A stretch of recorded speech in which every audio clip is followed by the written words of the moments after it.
যে খবরের দিকে এই মুহূর্তে নজর রাখবো, আমি পিসিআর কে বলবো ব্রেকিং নিউজ। এই মুহূর্তে বিগ ওয়ালে দেওয়ার জন্য দীর্ঘ 17 বছর পর বাংলাদেশে বিএনপির ভারপ্রাপ্ত চেয়ারম্যান ও খালেদা জিয়া পুত্র তারেক রহমান, জানিয়ে রাখি আপনাদেরকে দীর্ঘ 17 বছর পর বাংলাদেশে ফিরছে তারেক রহমান, এমনটাই জানা যাচ্ছে। বিএনপির ভারপ্রাপ্ত চেয়ারম্যান খালেদা পুত্রকে ঘিরে ইতিমধ্যে উন্মাদনা। সায়ন্ত আমাদের প্রতিনিধি আমাদের সঙ্গে রয়েছে। সায়ন্ত থেকে আমরা একটা বিষয় জানা, সায়ন্ত, আমরা দেখেছি বিগত বেশ কিছুদিন ধরে, বেশ কিছু মাস ধরে বাংলাদেশে একটা বিশৃঙ্খল পরিস্থিতি হয়ে রয়েছে। সেখানে খালেদা পুত্র আসার পর কিছু কি পরিবর্তন হতে চলেছে? কোনো একটা রূপ পরিবর্তন হবে কি বাংলাদেশে? সেটা কোন দিকে যেতে পারে?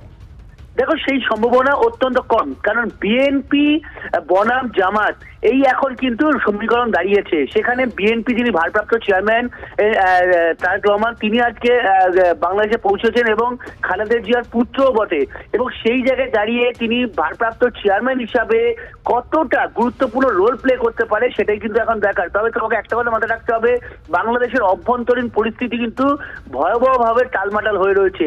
যেখানে আইএসআই বিভিন্ন জায়গাতে উস্কানি দিচ্ছে, আমেরিকার চাপ রয়েছে।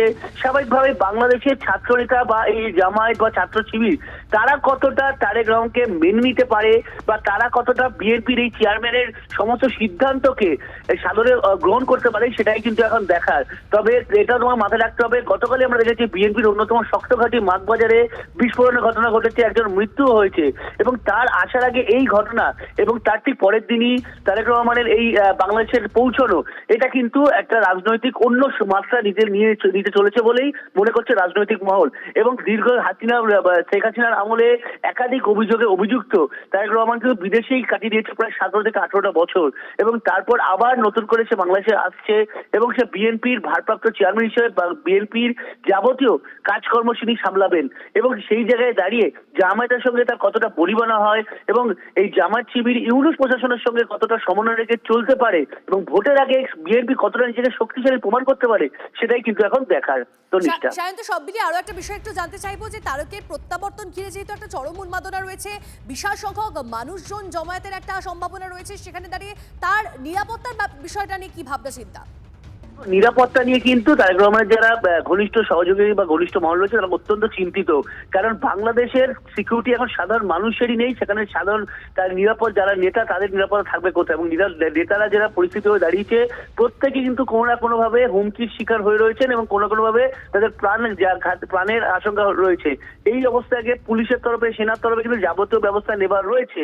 তবে কিন্তু এখানেও প্রশ্ন থাকছে, ইউনূস প্রশাসনের পুলিশ কতটা সক্রিয় থাকবে তারেক রহমানের নিরাপত্তা নিশ্চিত করতে, এবং সেই জায়গায় দাঁড়িয়ে তিনি মাটিতে নামার পর তার যাবতীয় কাজকর্ম শুরু করবেন। তিনি মানুষের মধ্যে সঙ্গে থাকো। এই মুহূর্তে আন্তর্জাতিক সম্পর্ক বিশেষজ্ঞ অনিক চ্যাটার্জি এই মুহূর্তে আমাদের সঙ্গে রয়েছেন। অনিক বাবু, দীর্ঘ 17 বছর পর বাংলাদেশে বিএনপির ভারপ্রাপ্ত চেয়ারম্যান ও খালেদা জিয়া পুত্র তারেক রহমান, আমার আপনার থেকে জানার যে বিষয়টা তা হচ্ছে, তার এই প্রত্যাবর্তনের পর বাংলাদেশের কূটনৈতিক গ্রাউন্ডে কি কোনো রকম কোনো পরিবর্তন আসতে চলেছে?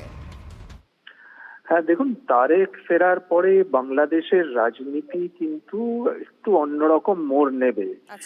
কূটনীতির দিক থেকে ভাবতে গেলে তারেকের সাথে প্রথম কথা আভ্যন্তরীণ ক্ষেত্রে ইউনিসের সম্পর্ক কিরকম হবে, এবং বৈদেশিক ক্ষেত্রে একদম নিকট প্রতিবেশী ভারতের সম্পর্ক কিরকম হবে, এই ব্যাপারটা তারেকের সাথে ভারতের সাথে এখন যে সম্পর্ক বাংলাদেশের, সেটা ক্রমশ অবনতির পথে, এবং ইউনূস সরকার মৌলবাদীদের হাতে যেভাবে বিক্রি হয়ে গেছে, তাতে ভারতের সাথে সম্পর্ক উন্নতির কোনো ইউনূস সরকারের আমলে সম্ভাবনা দেখা যাচ্ছে না। তারেক ফিরলে কিন্তু এটার একটা বদল হতে পারে। অর্থাৎ যদি বিএনপি জিতে আসে নির্বাচনে, ফেব্রুয়ারির নির্বাচনে যেরকমটা ইঙ্গিত আছে, তাহলে কিন্তু নয়াদিল্লির সাথে একটা নতুন সম্পর্ক তৈরি হবে।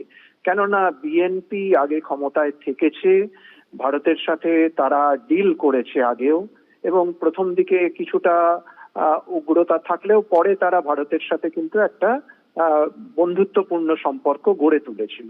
ফলে বিএনপি যদি জিতে আসে, তাহলে কিন্তু নয়াদিল্লির সাথে বাংলাদেশের সম্পর্কের উন্নতি ঘটবে, এবং আভ্যন্তরীণ ক্ষেত্রে বিএনপির কর্মী সমর্থকরা তো ভীষণভাবে চাঙ্গা হবেন, সেটা আমরা দেখতেও পাচ্ছি, এবং তারেক বিভিন্ন সভা সমিতি করবেন, তাতে কিন্তু বিএনপি ভোটের ক্ষেত্রে অনেকটাই উজ্জীবিত হবে ফেব্রুয়ারির যে নির্বাচন।